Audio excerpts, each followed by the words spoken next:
the story of German convert Wilfred Hoffman, who was fascinated by Surah Al-Anam, verse 164. Converts to Islam from Germany, Murad Wilfred Hoffman, conveyed his personal experience which he called the road to Mecca.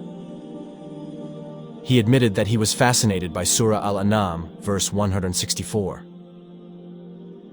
This personal experience is contained in a book entitled Thought Upheaval, Diary of a German Muslim, Gema Insani Press, 1998. He made a note dated February 5, 1983. That was 2 years and 5 months after he converted to Islam. Hoffman recited 2 sentences of the Shahada on September 25, 1980. Here's the narrative. When I read the Quran for the first time, I was immediately fascinated. In fact, I took a lesson from verse 164 of Surah Al-Anam, and a sinner will not bear the sins of others. I understand an error in Christian teaching about inherited sin. The correct concept is that men and women stand before the Creator directly without intermediaries. No one can intercede with Allah without His permission, part of the verse of Kursi, Surah Al-Baqarah 255. And Surah Al-An'am, verse 164, in turn carries another essential meaning, namely, the denial of the concept of Adam's first sin. If one does not start with the hypothesis that we are in dire need of purification, then one will not look for a purifier, and it is unlikely that one will find it. Therefore, this explanation of the Quran plays a big role in dragging Christians towards error. After I understand this, I now believe that Islam is not a step backwards, but a step that takes humans forward, and towards a more advanced level than what was achieved after the Messiah. If we may use the terms Hegel and Marx, then we can say that Islam has stopped Christianity on its own feet, after previously Christianity stood on its own head.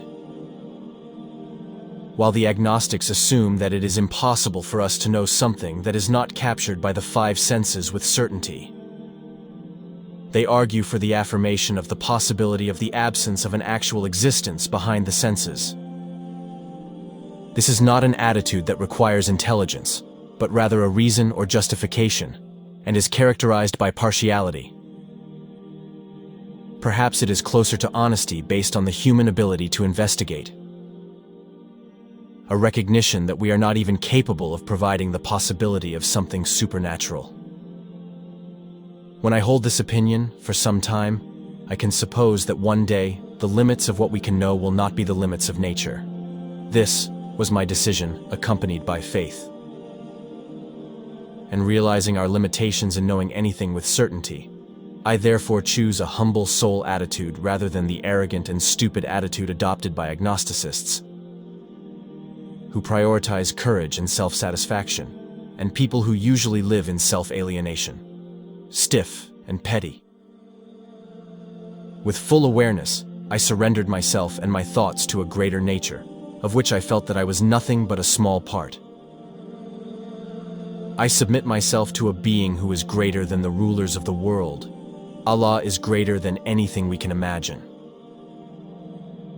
When I say this, I really don't want to lead anyone onto a slippery slope by trying to introduce God to human characteristics. The number of Al-Asma'ul Husna, namely 99, is a problem. Meanwhile, being mired in the delusion, assumption, that metaphorical names, majaz, formed in human language, can describe or summarize his character and substance is another matter.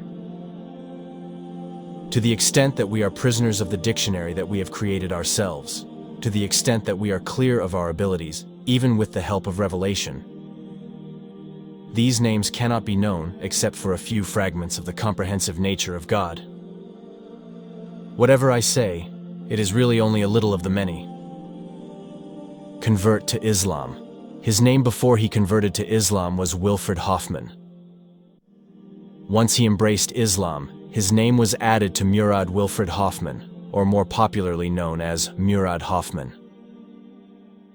He was born on July 6, 1931, to a Catholic family in Germany. His university education was completed at Union College, New York. He has a doctorate in German law, as well as a master's degree from Harvard University in American law. He worked at the German Foreign Ministry from 1961 to 1994. He was mainly responsible for nuclear defense issues. Murad was NATO Information Director in Brussels, German Ambassador to Algeria, and finally German Ambassador to Morocco until 1994.